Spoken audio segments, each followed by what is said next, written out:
नमस्कार, मैं लक्ष्मी नारायण गुप्ता, अतिथि सहायक प्राध्यापक, शासकीय पंडित जवाहरलाल नेहरू कला एवं विज्ञान स्नातकोत्तर महाविद्यालय बेमेतरा। मैं आज business economics MCom second semester के जो छात्र हैं, तीसरा यूनिट का जो पोर्शन है उसको हम लोग कवर अप करने की बात करते हैं। जो कीमत निर्धारण की जो विधियाँ थी, इसके बारे में मैंने पिछले जो वीडियो था उसमें कवर अप कर दिया था बहुत सारी चीज़ों को। आज मैं इसका जो चौथा पॉइंट सम विच्छेद कीमत निर्धारण विधि के बारे में आप लोग को बताऊंगा कि किस प्रकार हम सम विच्छेद कीमत जो है निर्धारण करते हैं। तो सम विच्छेद कीमत निर्धारण होता क्या है? तो सम विच्छेद कीमत निर्धारण के अंतर्गत एक सारणी निर्मित की जाती है जिसके आधार पर यह पता लगाया जाता है कि लाभ उत्पादन के किस स्तर पर सर्वाधिक है। उत्पादन का वह कौन सा स्तर है जहां कुल लागत व कुल आगम एक दूसरे के बराबर हो जाएं। वह स्तर जहां कुल लागत व कुल आगम बराबर हो जाते हैं उसे सम विच्छेद बिंदु ब्रेक इवन पॉइंट कहते हैं। उत्पादन के इस बिंदु पर फर्म को न तो लाभ होता है और न ही हानि। इस प्रकार सम विच्छेद बिंदु उत्पादन की वह मात्रा है जिसमें विक्रय पर फर्म को न तो लाभ होता है और न ही हानि। अतः इसे न लाभ न हानि, नो प्रॉफिट नो लॉस विधि भी कहते हैं। इस बिंदु को से कम मात्रा में उत्पादन करने पर फर्म को हानि होती है और इससे अधिक उत्पादन करने पर उसे लाभ होता है। इस विधि में जो सारणी दिया हुआ है वो निम्नलिखित दिया है। जैसे हम ये सारणी देख लेते हैं तो सारणी में 3 दिनों 6 7 कॉलम बना हुआ है। तो पहला कॉलम हमारा उत्पादन का रहेगा, दूसरा कॉलम स्थिर लागत का रहेगा, तीसरा कुल परिवर्तनशील लागत रहेगा, चौथा कुल लागत, पांचवा जो कॉलम होगा प्रति इकाई कीमत यानी पर यूनिट कॉस्ट, और उसके बाद कुल आगम कितना है वो, फिर लास्ट में लाभ हो रहा है कि हानि हो रहा है, ये सिचुएशन को दिखाएंगे। तो चलिए सबसे पहले हम देखते हैं कि उत्पादन की जो हमारा इकाई है इसमें पहला जो है 0, दूसरा 150, इसके बाद अब नीचे आएंगे तो ये 300, 600, 750, 900, 1200 और 1500, ये 1500, ये आपका उत्पादन है। दूसरा स्थिर लागत। तो स्थिर लागत हर एक सिचुएशन में बराबर हो, चाहे आप उत्पादन 0 करो चाहे मैक्सिमम करो। तो इसमें देखिए हर एक कॉलम पे 7,500, 7,500, 7,500, 7,500 का ये दिया हुआ है, यानी हर एक लेवल पे स्थिर लागत बराबर रहता है, स्थिर लागत में कोई परिवर्तन नहीं आता है। इसके बाद आते हैं कुल परिवर्तनशील लागत। इसमें 0 पे 0 हो जाता है, 150 यूनिट पे 1800 दिखा रहा है। इसके बाद 2700, 3600, 3,750, 4,500, 4,800 और 5,100, ये आपका हमारा कुल परिवर्तनशील लागत दिखा रहा है। इसके बाद कुल लागत में कुल स्थिर लागत और परिवर्तनशील लागत दोनों को हमको जोड़ना पड़ता है, यानी इसका और इसको दोनों को जोड़ेंगे तब ये आएगा। तो यहाँ 7,500 और 1800 अगर इसको ऐड करते हैं तो 9,300, 7,500 और 2,700 को ऐड करते हैं तो 10,200, 7,500, 3,600 को ऐड करते हैं तो 11,100 आता है। इसके बाद अगर 7,500 और 3,750 को ऐड करते हैं तो 11,250।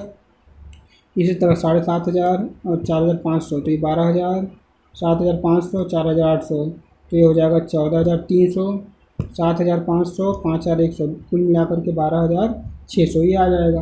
अब जो हम प्रति इकाई लागत निकालते हैं तो प्रति इकाई लागत हमारा कुल आगम से निकलता है। तो कुल आगम कितना है? कुल आगम में हमको उत्पादन से डिवाइड करना पड़ता है। तो पहला 0 हो गया, दूसरा है हमारा 7,500, इसमें से 150 को डिवाइड करेंगे तो 50 आ जाएगा।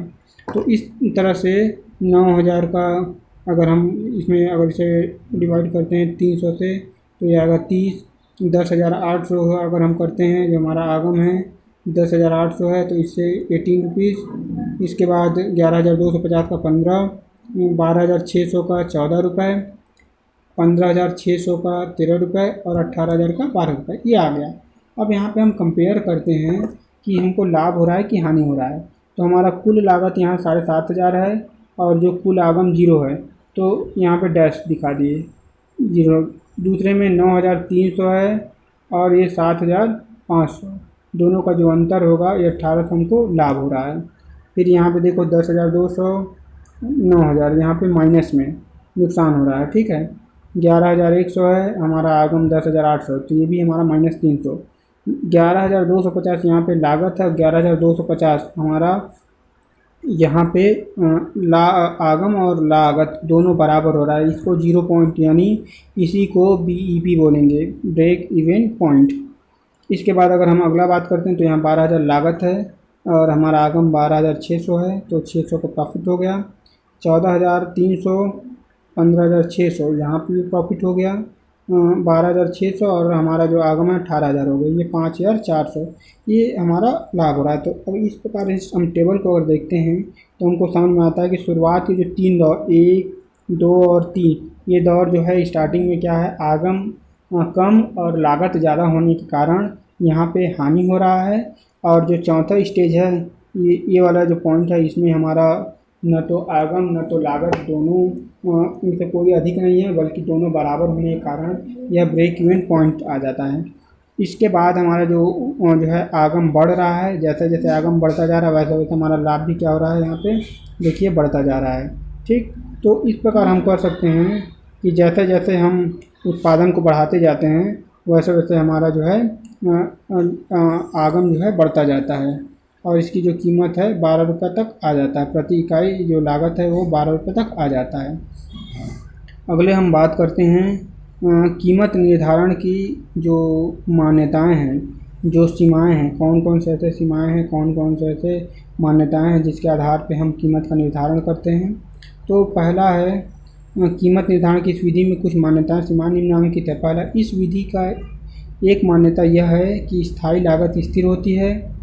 वास्तव में यह मान्यता उचित नहीं है, क्योंकि अल्पकाल में यह स्थिर रहती है किंतु दीर्घकाल में इसमें परिवर्तन हो जाता है, ठीक है। जो स्थिर लागत होता है वो अल्पकाल में स्थिर रहता है परंतु दीर्घकाल में परिवर्तन हो जाता है। जैसे जैसे हमारा उत्पादन बढ़ता जाता है तो ये प्रति इकाई जो लागत होता है वो भी स्थिर लागत प्रति इकाई घटता है, और चूँकि एक लेवल आने के बाद हमारा जो है दीर्घकाल में ये जो है घटते बढ़ने लगता है। इस विधि का यह भी मान्यता है कि प्रति इकाई परिवर्तनशील लागत एक जैसी रहती है, जो कि वास्तविक जीवन में सही नहीं होती, ठीक है। यह वास्तविक जीवन में सही नहीं, प्रति इकाई परिवर्तनशील लागत एक जैसा रह रहा है, ये दिखा रहा है कि प्रति इकाई जो परिवर्तनशील लागत है वो बराबर है, तो यह सही नहीं मानते हैं। इसके बाद है इसकी एक मान्यता और है कि विभिन्न कीमतों पर मांग एक निश्चित स्तर पर कायम रहेगी, जो कि अवास्तविक है, क्योंकि वास्तविक जीवन में मांग की मात्रा में भिन्नता पाई जाती है, ठीक। ये तो था हमारा ये हमारा था आपका समविच्छेद बिंदु कीमत। इसके बाद आते हैं ये हमारा है सीमांत समविच्छेद कीमत निर्धारण बिंदु। देखिए यह जो स्थिति है, ये समविच्छेद कीमत निर्धारण का जो विधि है, यह विधि बहुत हद तक काफ़ी प्रभावी है, क्योंकि जो हमारा समविच्छेद बिंदु है इसके माध्यम से हमको पता चल जाता है कि अलग अलग जगहों पर जो अलग अलग एरिया है उसमें हमारा लाभ क्या है। शुरुआत का जब हम दौर देख रहे हैं, उत्पादन जब 0 यूनिट था तो हमारा कुल स्थिर लागत सेम है, स्थिर लागत में कोई परिवर्तन न होने पे कुल लागत वही रहेगा। इसके बाद जैसे जैसे हम उत्पादन बढ़ाते जाते हैं, जैसे 150 हुआ तो कुल जो हमारा जो लागत है वो बढ़ करके 9,300 हो गया। इसके बाद 300 हुआ तो 300 में हमारा जो कुल लागत है स्थिर और परिवर्तनशील दोनों को जोड़ने पर यह 10,200 हो गया।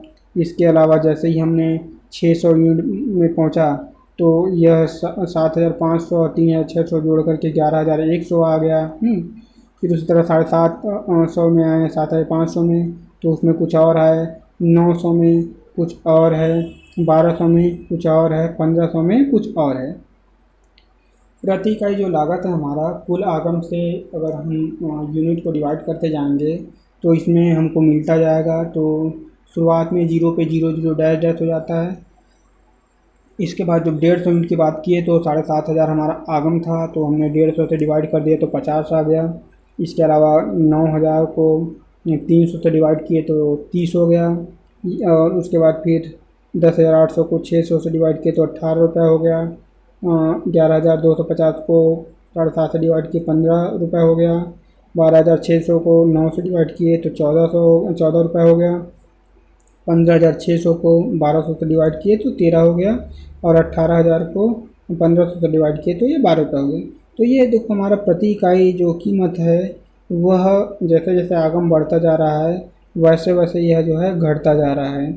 इसके बाद जो पहला था उसमें डैश हो गया। शुरुआत में हमारा जो उत्पादन कम था, तो उत्पादन कम होने के कारण जो हमारा लाभ था, लाभ न होकर के क्या हो गया, हानि हो गया। क्योंकि लाभ ज़्यादा यहाँ पे आगम कम हो गया था और कुल लागत बढ़ गया था। इसके बाद जैसे ही दूसरा स्टेप बढ़ते हैं धीरे से हमारा आगम भी बढ़ जाता है, किंतु लागत की कंपेयर में वह आय जो है कम रहता है। तो इस कंडीशन में भी हमको 1200 का नुकसान हो रहा है। तीसरा कंडीशन में हमारा आगम बढ़ रहा है, किंतु इस परिस्थिति में भी हमारा जो लागत है वह आगम के कंपेयर में ज़्यादा है। तो यहाँ पे भी 300 का कमी हो रहा है। जो चौथा स्थिति है, जो चौथा पॉइंट है, जो 750 यूनिट की जो पॉइंट है वह बिंदु ऐसा बिंदु है जिसमें न तो फर्म को लाभ ही हो रहा है और न ही हानि हो रहा है। क्योंकि ये जो चौथा लेवल का जो 750 का जो हमारा पॉइंट है, उत्पादन का एरिया है 750 यूनिट का, इसमें 11,250 का इनका लागत आ रहा है और 11,250 का आगम हो रहा है। यही पॉइंट हमारा ब्रेक इवन पॉइंट है। इसी पॉइंट को हम बोलेंगे नो प्रॉफिट नो लॉस का गेम। इसके बाद जैसे ही हमने उत्पादन 900 यूनिट में दिखा तो हमारा जो लागत था 12,000 हो गया, लेकिन हमारा जो आगम था यह बढ़ करके 12,600 हो गया। यानी दोनों के बीच में आगम के कंपेयर में लागत कम है, तो यहाँ पे हमको लाभ होना शुरू होता है। अब इसके बाद जैसे हम आगे बढ़ते जाते हैं तो 1200 यूनिट किए तो इसमें 13 रुपये प्रति इकाई के दर से हमको जो आगम हमारा है 15,600, लागत हमारा 14,300 रह गया। तो 1300, इसके बाद अगला 1500 यूनिट में किए तो 12,600 इसका लागत था, आगम हमारा 1,800 हो गया। तो 5,400 का यहाँ पे हमको लाभ हुआ। तो ये 3 कंडीशन होता है समविच्छेद में। एक जो है हानि की दशा होती है, मतलब किसी भी कंडीशन में अगर हम बात करते हैं तो 3 ही कंडीशन हो सकता है। एक तो लाभ होगा, दूसरा हानि होगा और तीसरा बराबर ही होगा। तो ये जब समविच्छेद बिंदु की अगर हम डाटा वगैरह देखते हैं तो शुरुआत में हमको हानि होता है, उसके बाद कुछ चीज़ें होने के बाद दोनों लागत और आगम दोनों बराबर हो जाता है। तो 0 होने के कारण यह बीईपी ब्रेक इन पॉइंट होता है। इसके बाद धीरे से आगम बढ़ता है और लागत कम होता है, तो यहाँ पे हमारा लाभ की स्थिति हो जाता है। तो इस प्रकार जो है इस वीडियो में हमने सम विच्छेद बिंदु द्वारा कीमत निर्धारण के विषय में पढ़ लिया है। और आगे आने वाले जो है वीडियो में हम अगले जो विधि है उसके बारे में चर्चा करेंगे। मैं समझता हूँ कि आप लोग को इसके बारे में डिटेल में पता चल गया होगा कि किस पॉइंट पे कैसे हमको एनालिसिस टेबल बनाना है, बीपी का जो एनालिसिस टेबल है उसको बनाना है और उसके माध्यम से हम उसको डिटेल में डील करना है। इसके साथ साथ आपको इसकी जो मान्यताएं हैं, इसकी सीमाएं हैं, इसको भी बिल्कुल एकदम ध्यान रखना पड़ेगा। क्योंकि बिना मान्यता और बिना सीमा का कोई भी जो थ्योरी होता है, कोई भी विधि होता है, यह कार्य नहीं कर पाता है। तो इसलिए किसी भी चीज़ में किसी भी नियम कानून के लिए मान्यता और सीमाओं को ध्यान में रखना बहुत ही आवश्यक है। तो अतः आपको इनके बारे में भी ध्यान में रखना है और तब जाकर के आपका ये पूरा ये विधि कंप्लीट आप समझ पाएंगे। धन्यवाद।